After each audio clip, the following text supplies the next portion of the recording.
రెడ్డిగా తెలంగాణ భవన్లో BRS working president KTR మాట్లాడుతున్నారు. ఇప్పుడు లైవ్ చూద్దాం. మీద ఒట్టు పెట్టిండు. భద్రాచలం పోతే రాముని మీద ఒట్టు, యాదగిరిగుట్ట పోతే లక్ష్మీనరసింహస్వామి మీద ఒట్టు, అటు అటు మన ఆలంపూర్ పోతే జోగులాంబ మీద ఒట్టు. ఇప్పుడు దేవుళ్ళందరూ తలకాయ పట్టుకున్నారట, వీడెక్కడ దొరికిండ్రా మాకు మాయమడబడ్డాడు. అంటే మాటలు కోటలు దాటుతున్నాయి కానీ పనులు మాత్రం చేతులు దాటుతలేవు. ఇవాళ కోట చేతులు కూడా దాటుతలేవు, కడప దాటుతలేవు. అంటే వాస్తవం ఏంది అంటే ఈ 2.5 ఏళ్లలో ఏం జరిగింది అంటే, వాస్తవం కేసీఆర్ గారి ప్రభుత్వంలో రైతుకు కడుపుల సల్లగదలకుండా అన్నీ మీరు ఎక్కడున్నోళ్ళకి అక్కడికే వచ్చేది. యూరియా అది ఇది కాదు, ఒక యూరియా మాట్లాడుకుందాం పట్టు. ఎట్లుండే యూరియా కేసీఆర్ ఉన్నప్పుడు? ఆటో అన్నకో ఆటో తమ్ముడికో ఫోన్ కొడితే పొలం కాడికి యూరియా వస్తుంది. కరెక్ట్ అని చెప్పేది కాదా? ఇవాళ ఏంది పరిస్థితి? షాపుల ముంగట మళ్ళీ బాగుందా లైన్లు? యాపులు బాగున్నాయా? షాపులలో ఉన్నాయా యూరియాలు? ఇప్పుడు యాప్ పెట్టినరు, యాప్లో యూరియా ఎట్లా దొరుకుతుంది? షాపులు ఉంటేనే కదా. షాపులనే లేకపోయా, షాపులు ఎక్కడ లైన్లు కనబడతాయేమో అని చెప్పి యాప్ అని డ్రామా. లేదాడ యూరియా లేదు, యూరియా తెచ్చే తెలివి లేదు, రైతు బంద్ చేసే ముఖం లేదు. కరెంట్ చక్కగా వస్తుందా? ఎన్నిసార్లు కట్ అవుతుంది రోజుకు? మళ్ళా మోటార్లు కాలడం షురు అయిందా లేదా? మోటార్లు కాలుతున్నాయా? ఆఖరికి ధాన్యం అమ్ముకుందామంటే సంచులు దొరుకుతున్నాయా? సుతిలన్నీ ఇస్తుండ వాడు, కనీసం సంచులన్నీ ఢిల్లీకి పంపుతున్నది. మనకెరికే బిజీగా ఉన్నాడు, ఢిల్లీకి పంపుట్ల సంచులు దొరకాయిడ, సుతులు కూడా ఇస్తలేడు కనీసం. రైతు బంధు 4 సార్లు ఎగ్గొట్టిండు. యాదుకున్నదా లేదా? అది కూడా మర్చిపోయారా?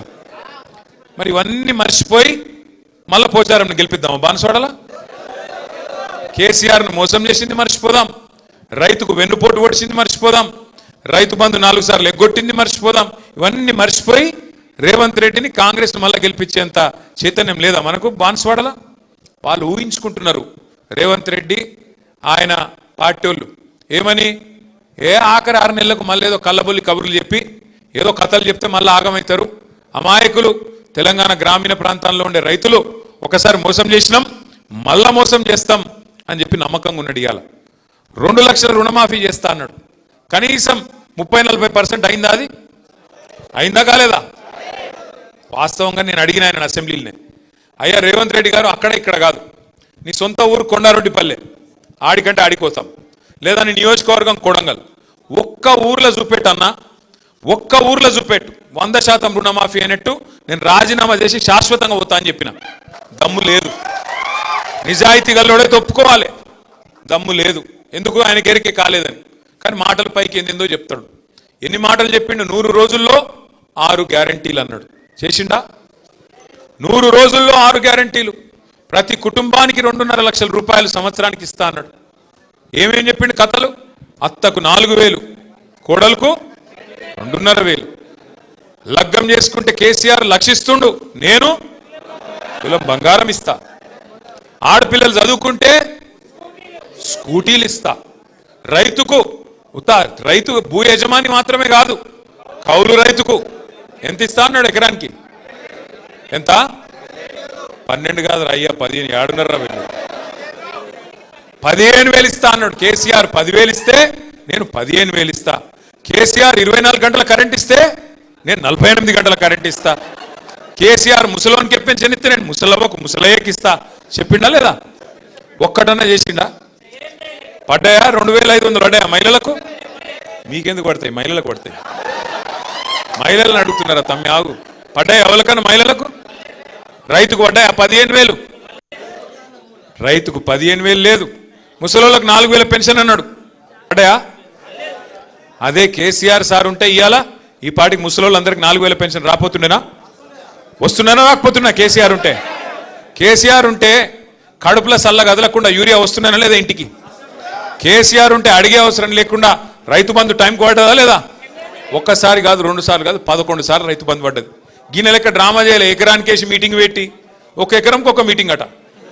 ఈ అందానికి ఒక ఎకరంకి ఒక మీటింగ్. మరి 11 సార్లు ఇచ్చిండు కేసీఆర్ సార్. ఎన్ని లక్షల ఎకరాలకు ఇచ్చిండు? ఎన్ని కోట్ల ఎకరాలకు ఇచ్చిండు? ఎన్ని మీటింగులు పెట్టాలి? మరి గసంటోడి ఇలా మనకు దొరికిండు. ఇక పోని మీటింగ్ పెడితే ఒక్కటన్నా మంచి మాట మాట్లాడచ్చు కదా? ఒక్కటి ఏం లేదు. అయ్యా కరువు వచ్చింది, ఏం చేయాలా ముఖ్యమంత్రి గారంటే రక్తం జల్లురిగా, రక్తం జల్లితే పంటలు పడతాయట. ఇలా పరిస్థితి ఏంది? రాష్ట్రం అంతా కరువు పరిస్థితున్నది. బాన్స్వాడలో వానలు పడ్డాయా? పడ్డాయా? కానీ మీకు ఉపాయం తెలుసా? కేసీఆర్ ఎంత గొప్పగా ఆలోచన చేసిండో. కాళేశ్వరం దగ్గర ఏదైతే నీళ్లు ఇలా కిందికి ఉత్తగా సముద్రంలో పోతున్నాయో, ఎక్కడైతే ఇలా కరువు ఉన్నా కూడా కింద నీళ్లు పోతున్నాయి గోదావరిలో, అక్కడ కట్టిండు కేసీఆర్ పంప్ హౌస్. ఆ పంప్ హౌస్ కాడ ఇవాళ రేవంత్ రెడ్డి చేయాల్సిందల్లా బటన్ ఒత్తాలి, అంతే, ఏం పీకేదేం లేదు. నువ్వు పోయి బటన్ ఒత్తాలి. ఒక్క బటన్ ఒత్తితే పంపు చాలు చేస్తే ఇలా మీ నిజాం సాగర్ నిండుతుంది, మీ నిజాం సాగర్ నిండుతుంది, మీ చెక్ డ్యామ్లు నిండుతాయి, మీ ఎస్ఆర్ఎస్పి ప్రాజెక్టు మొత్తం నింపే మరి మొత్తం ఉపాయం అంతా కేసీఆర్ చేసిపోయింది. ఇవాళ ఈయనకు ఒక్కటే అడ్డం వస్తున్నది. ఏంటిది? ఈయన చెప్పిన అబద్ధమైన అడ్డం వస్తుంది. ఇన్ని రోజులు ఏమబద్ధం చెప్పిండు? కాళేశ్వరం కూలేశ్వరం అయిపోయింది అన్నాడు. మొన్న మేము పోతిమి చూపెడుతుంది, నేను మా ప్రశాంత్ అన్న అందరం పోతిమి చూపెడుతుంది. ఏమిటిది? ఆడ 1,00,000 క్యూసెక్కుల నీళ్లు పోతున్నాయి. 1,00,000 క్యూసెక్కులు అంటే 9 టీఎంసీలు. మీ నిజాం సాగర్ కెపాసిటీ ఎంతనే? 17 అంటే 14, సరే 17 అనుకుందాం. జరాగు లొలి పెట్టక. 17 టీఎంసీలు అంటే 2 రోజులలో మీ నిజాం సాగర్ నింపచ్చు. 2 రోజులలో గన్ని నీళ్ళు పోతున్నాయి కింద. గన్ని నీళ్ళు పోతుంటే ఈ బేకార్గాడు రైతులంటే పట్టి లేదు, ఆయన లొల్లంత ఒకటే, ఏది పెట్టి కేసీఆర్ని తిట్టాలి. కానీ ఆయనకు ఒకటి ఉన్నది, ఆయన మనసులో ఒకటి ఉన్నది. ఏమిటిది? ఇప్పుడు నీళ్ళు ఇచ్చిండు అనుకో, మళ్ళీ మీరేమడుగుతారు? యూరియా అడుగుతారు. యూరియా అడిగితే మరి యూరియా ఇచ్చిండు అనుకో, పంటలు పండితే మళ్ళీ మీరేమంటారు? పంటలు కొనాలంటారు, వడ్లు కొనాలంటారు. మరి వడ్లు కొనాలంటే సంచులు ఇవ్వాలి, మళ్ళీ సుతులు ఇవ్వాలి, మళ్ళీ మద్దతు ధర ఇవ్వాలి, మళ్ళీ మీదికెళ్ళి ఇంకోటి బోనస్ అని డైలాగులు కొట్టిండు కదా, బోనస్ ఇవ్వాలి. ఈ అమ్మ ఈ లొల్లంత ఎందుకు? నీళ్ళు ఇవ్వకపోతే సపరేట్గా మొత్తం బంద్ అవుతుంది అని చెప్పి నీళ్ళు బంద్ పెడతాను. అసలు కదా గది. ఆయన నీళ్ళు ఇవ్వకపోతే కారణం ఏంటంటే మొత్తం వ్యవస్థ మంచిగానే ఉన్నది. కాళేశ్వరంలో ఒక్క మేడిగడ్డ బరాజులో 2 పిల్లర్లు కుంగినాయి. ఆ 2 పిల్లర్లు కుంగితే 31 నెలల నీకు సుతారాలు దొరుకుతలేరా? మేస్త్రీలు దొరుకుతలేరా? సిమెంట్ లేదా? ఏం కమ్మి పడ్డది ముఖ్యమంత్రికి? 31 నెలలు అయింది కదా. ఇప్పుడు మనం ఇల్లు కట్టుకుంటామే, ఇల్లు కట్టుకున్నాక ఒక మూలకి ఎక్కనో దగ్గర ఉరుస్తుంది, లీకేజ్ ఉన్నది, ఇల్లు కూడా కొడతావా? ఎవడన్నా బుద్ధినోడైతే చెప్పుకుంటాడు కదా, ఆయన గుంపు మేస్త్రి అని. గుంపు మేస్త్రి అంటోడు ఇల్లు సదురుతాడా కూల కొడతాడా? చదువుకోవాలన్నా చిన్న తప్పు ఉంటే. మరి 31 నెలలు అయింది, నీకు లేదా ఆలోచన లేదా? ఎంతసేపు కేసీఆర్ని తిట్టాలి, కూలేశ్వరం. ఏం కూలేశ్వరము? ఆ కాళేశ్వరంలో 100 భాగాలుంటే 1 భాగం మేడిగడ్డ, ఒక్క ఇస్సా మేడిగడ్డ. 100 ఉన్నాయి అందులో. మేడిగడ్డ సొంటి 3 ఉన్నాయి బారేజులు, 15 రిజర్వాయర్లు ఉన్నాయి, 19 పంప్ హౌజ్లు ఉన్నాయి, 21 స్టేషన్లు ఉన్నాయి, సబ్ స్టేషన్లు, 1000 కిలోమీటర్ల గ్రావిటీ కాలువలు ఉన్నాయి, 100 కిలోమీటర్ల సొరంగ మార్గాలు ఉన్నాయి. అవన్నీ చక్కగానే ఉన్నాయి కదా. ఆడ అసలు ఆ పంపు చాలు చేసే కాడ బ్యారేజ్తో సంబంధం కూడా లేదు. బ్యారేజ్ మీద 18.5 కిలోమీటర్ల మీద పంప్ హౌస్ ఉన్నది. ఆ పంపు కాడికి వెళ్ళి నీళ్ళు కిందికి పోతూనే ఉన్నాయి. నువ్వు చేయవలసిందల్లా ఒక చిన్న పాయ లెక్క తీసి ఆ పంప్ హౌస్లోకి నీళ్లు మలిపి ఒక మోటార్ వత్తాలి, అది ఒక్కటే చేయాలి. ఆయన అది చేసినందుకు ఆయనకు బాధ ఏంటంటే, ఇన్ని రోజులు నేను చెప్పిందంతా అబద్ధమని దొరికిపోతా, ఇన్ని రోజులు నేను చెప్పినని లుచ్చా మాటలు అని చెప్పి ప్రజలకు అర్థమవుతుంది.